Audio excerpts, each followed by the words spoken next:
नमस्कार, स्वागत है आप सभी का न्यूज वन इंडिया में। मैं हूं आपके साथ शाफनी पटनायक। बुलेटिन की शुरुआत करेंगे। सर्वसम्मति से एक बार फिर मायावती चुनी गई बसपा की राष्ट्रीय अध्यक्ष। लगातार 2003 से बसपा अध्यक्ष चुनी गई मायावती।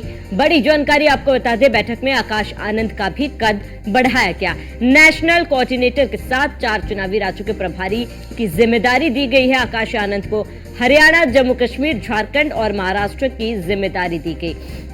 बड़ी खबर आपको बता रहे इस वक्त की, जहां पर लगातार राष्ट्रीय अध्यक्ष चुनी गई है मायावती, और ऐसे में इस बैठक में मायावती बतौर राष्ट्रीय अध्यक्ष फिर एक बार उभरी हैं और बसपा की कमान मायावती के हाथों में फिर एक बार। और वहीं आकाश आनंद की भी जिम्मेदारियां बढ़ा दी गई है। 4 प्रदेशों में चुनाव है। नेशनल कोऑर्डिनेटर आकाश आनंद को बनाया गया। ये बड़ी जानकारी आपको बताते, जहां सर्वसम्मति से एक बार फिर मायावती चुनी गई।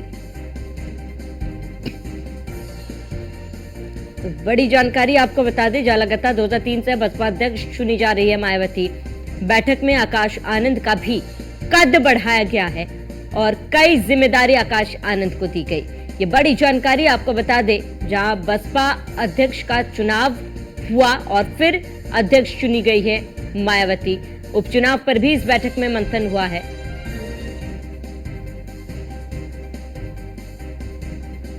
तो विधानसभा चुनावों पर भी रणनीति बनाई गई। 4 राज्यों में गठबंधन पर चर्चा भी हुई है। अधिक जानकारी के लिए संवाददाता एसके बाजपेयी हमारे साथ जुड़ चुके हैं। एसके बाजपेयी, बैठक हुई है बड़े स्तर पर बसपा की, ऐसे में फिर एक बार मायावती राष्ट्रीय अध्यक्ष चुनी गई। आकाश आनंद की जिम्मेदारियां भी बढ़ाई गई। इस बैठक में और क्या कुछ महत्वपूर्ण फैसले लिए गए हैं, क्या कुछ पूरी जानकारी?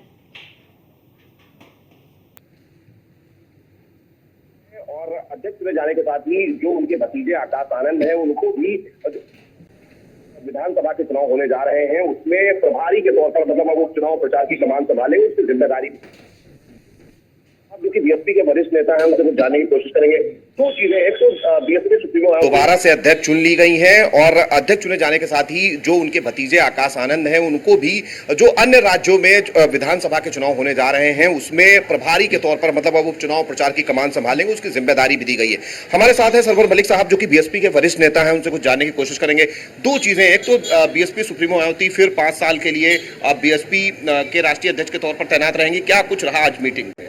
क्योंकि आज मीटिंग में पहले तो प्रस्ताव दिया राष्ट्रीय अध्यक्ष के लिए सतीश चंद्र मिश्रा जी ने, उसके बाद सर्वसम्मति से सभी लोगों ने, सारे स्टेट के लोगों ने, सारे राष्ट्र के लोगों ने सर्वसम्मति से बहन जी को राष्ट्रीय अध्यक्ष चुना गया है। दूसरा सवाल यह है कि आकाश आनंद जो राष्ट्रीय कोऑर्डिनेटर हैं, बीएसपी सुप्रीमो पहले ही कह चुकी हैं, उनके उत्तराधिकारी हैं, उनकी भी जिम्मेदारियां बढ़ाई गई हैं जो अन्य राज्यों में चुनाव होने पड़ेगी।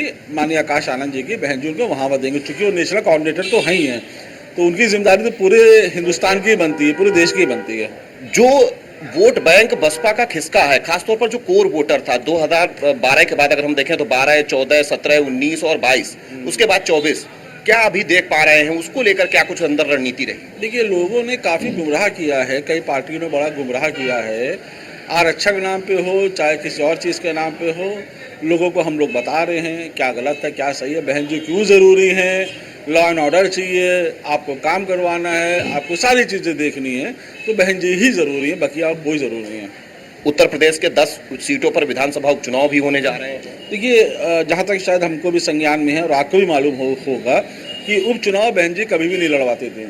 अब की बहन जी ने उपचुनाव लड़वा रही हैं, क्योंकि 22 में जो हम लोग से गलतियाँ हुई हैं वो हम लोग उपचुनाव में, और जो 24 में जो गलतियां हुई हैं, जो भी लोगों ने बहका के हम लोग को वोटर्स लगे, वो हमको वापस लेके आना है और फिर 27 की ताल ठोकनी है। युवाओं को जोड़ेंगे या कोई खास रणनीति, सर्वजन होता है सर्वजन सुखाए जैसा नारा, या कुछ ऐसी अंदर चीज हुई? देखिए, वो तो है ही है नारा, बट युवाओं के लिए बहुत कुछ है अभी, वो थोड़ा रुक के खुलेगा। कुछ खास बताइए। नहीं, कुछ खास है, आकाश आनंद जी कुछ खास करने वाले हैं, लेकिन वो बताया जाएगा आपको। धन्यवाद। ये हैं सरवर मलिक साहब, जो कि बीएसपी के वरिष्ठ नेता हैं। वो इस कार्यकारिणी की बैठक में थे, जिनसे हमने बात की और ये जानने की कोशिश की कि क्या कुछ बैठक में रहा। तो वो बता रहे हैं कई चीजें हैं। एक तो आकाश आनंद भी कुछ खास चीज लेकर आने वाले हैं जिसका खुलासा अभी वो नहीं करेंगे, क्योंकि बसपा में अनुशासन इतना सख्त है कि कोई भी नेता इन मामलों पर बोलने से बचता है। हालांकि बीएसपी सुप्रीमो जरूर 5 साल के लिए दोबारा से राष्ट्रीय अध्यक्ष बन गई हैं। अब वो फिर 5 साल तक राष्ट्रीय अध्यक्ष की जिम्मेदारी निभाएंगी। हालांकि कल ही उनकी तरफ से एक ट्वीट भी आया था जिसमें उन्होंने कहा था कि अभी राजनीति से संन्यास लेने का उनका कोई इरादा नहीं, इस तरीके की खबरें पूरी तरीके से निराधार है। वो चीजें भी आज स्पष्ट हो गई जब वो दोबारा से राष्ट्रीय अध्यक्ष चुन ली गई। दूसरी चीज है, आकाश आनंद को जिम्मेदारी दे दी गई है। अब वो राष्ट्रीय कोऑर्डिनेटर के साथ ही जिन स्टेट्स में चुनाव होने जा रहे हैं, चाहे वो हरियाणा हो या उसके बाद जम्मू कश्मीर हो या उसके बाद महाराष्ट्र जैसे राज्य हो, वहां पर बीएसपी तेजी के साथ काम करेगी। चुनाव प्रचार की कमान जो होगी वो आकाश आनंद के हाथ में होगी। साथ ही साथ जैसा कि सरवर मलिक भी कह रहे हैं कि युवाओं को पार्टी के साथ जोड़ने की हमारी पुरजोर कोशिश होगी।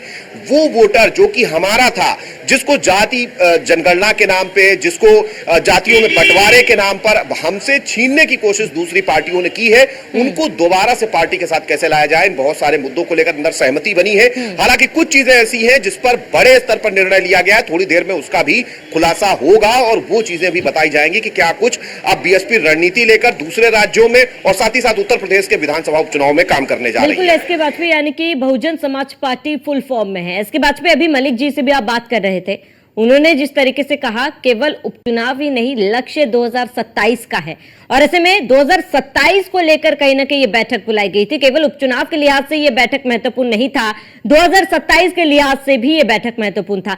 कई जिम्मेदारी आकाश आनंद को भी दी गई थी, लेकिन ये देखना महत्वपूर्ण होगा कि एसके वाजपेयी क्या कमबैक बहुजन समाज पार्टी करती है उत्तर प्रदेश में, किस तरीके का कमबैक करती है, क्योंकि रणनीति और तैयारी जो है बहुजन समाज पार्टी की पूरी दिख रही है इस बार। बिल्कुल निश्चित तौर पर जैसा कि अभी सरवर मलिक भी बता रहे थे कि उपचुनाव में कभी बीएसपी नहीं जाती थी, लेकिन इस बार जो 10 विधानसभा सीटों के उपचुनाव होने जा रहे हैं उसमें बीएसपी अपने प्रत्याशी उतार रही, उसको लेकर रणनीति बनाई गई है। आकाश आनंद कुछ खास लेकर आने वाले हैं, उसका खुलासा भी थोड़ी देर में होगा। तो सीधे तौर पर अगर बीएसपी अपनी स्थिति को मजबूत करती है और मजबूती के साथ मैदान में उतरती है तो निश्चित तौर पर बड़ा नुकसान अगर हम कहें वो समाजवादी पार्टी और कांग्रेस जो कि इंडिया गठबंधन में है उनका होता हुआ दिखाई दे रहा है। क्योंकि सीधे तौर पर वो वोटर, चाहे वो जातिगत जनगणना की मांग रही हो या फिर जातियों में वर्गीकरण की मांग रही हो, इन बहुत सारे मुद्दों को लेकर या लगातार बीएसपी पर इस तरीके के आरोप रहे हों कि बीएसपी एक्टिव नहीं हो रही है, तो ये बहुत सारी चीजें जो कहीं ना कहीं बीएसपी को लेकर सवाल उठ रहे थे वो जवाब जरूर जैसे ही आएंगे तो निश्चित तौर पर इसका नुकसान विपक्षी पार्टियों को ज्यादा उठाना पड़ेगा। हालांकि अब देखना यह है क्या कुछ तस्वीर रहती है और अब से थोड़ी देर बाद जब चीजें आधिकारिक रूप से जारी होंगी तो क्या कुछ और बड़े निर्णय बीएसपी में लिए गए हैं।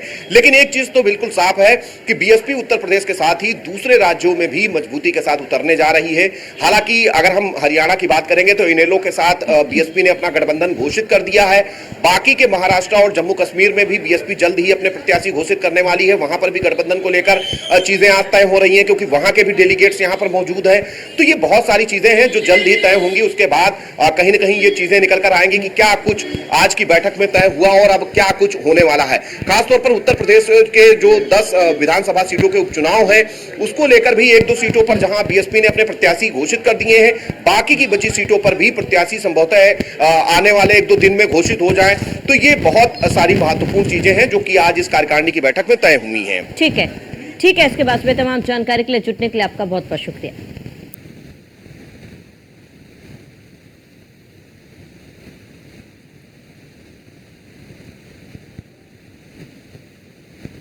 तो लगातार 2003 से बसपा अध्यक्ष चुनी जाती है मायावती और एक बार फिर आने वाले 5 साल के लिए बसपा के राष्ट्रीय अध्यक्ष बनी मायावती और बैठक में आकाश आनंद को भी कई बड़ी जिम्मेदारी दी गई है। मायावती फिर बसपा के राष्ट्रीय अध्यक्ष चुनी गई है।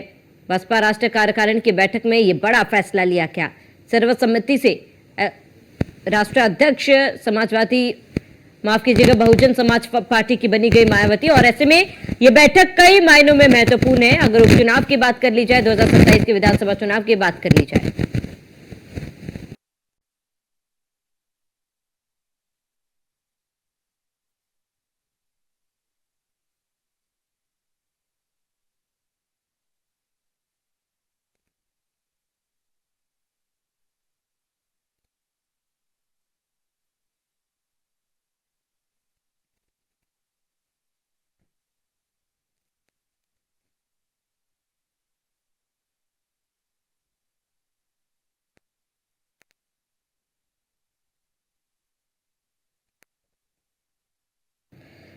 आगे बढ़ेंगे जहां लखनऊ में योगी कैबिनेट की अहम बैठक। बड़ी खबर आपको बता दें, सीएम योगी की अध्यक्षता में बैठक होगी। शाम 4:30 बजे लोक भवन में यह बैठक होनी है। कई महत्वपूर्ण प्रस्तावों पर मुहर लग सकती है आज। ये बड़ी जानकारी आपको बता दें, जहां लखनऊ में योगी कैबिनेट की अहम बैठक हो रही है और सीएम योगी आदित्यनाथ की ये बैठक होगी। बड़ी जानकारी आपको बता दें, करीब शाम के 4:30 बजे ये महत्वपूर्ण बैठक होगी। लोक भवन में बैठक का आयोजन किया जाएगा, जिसकी अध्यक्षता मुख्यमंत्री योगी आदित्यनाथ करेंगे। कई महत्वपूर्ण प्रस्तावों पर मुहर लगेगी आज। ये बड़ी जानकारी आपको बता रहे हैं, सीएम योगी आदित्यनाथ की अहम बैठक आज लखनऊ में ये बड़ी बैठक बुलाई गई है और सीएम योगी की अध्यक्षता में ये बैठक होगी। कई मायनों में ये बैठक काफी ज्यादा महत्वपूर्ण है। शाम 4:30 बजे लोक भवन में बैठक होगी। बड़ी खबर आपको बता रहे हैं इस वक्त की, जहां कई महत्वपूर्ण प्रस्तावों पर मुहर लगेगी।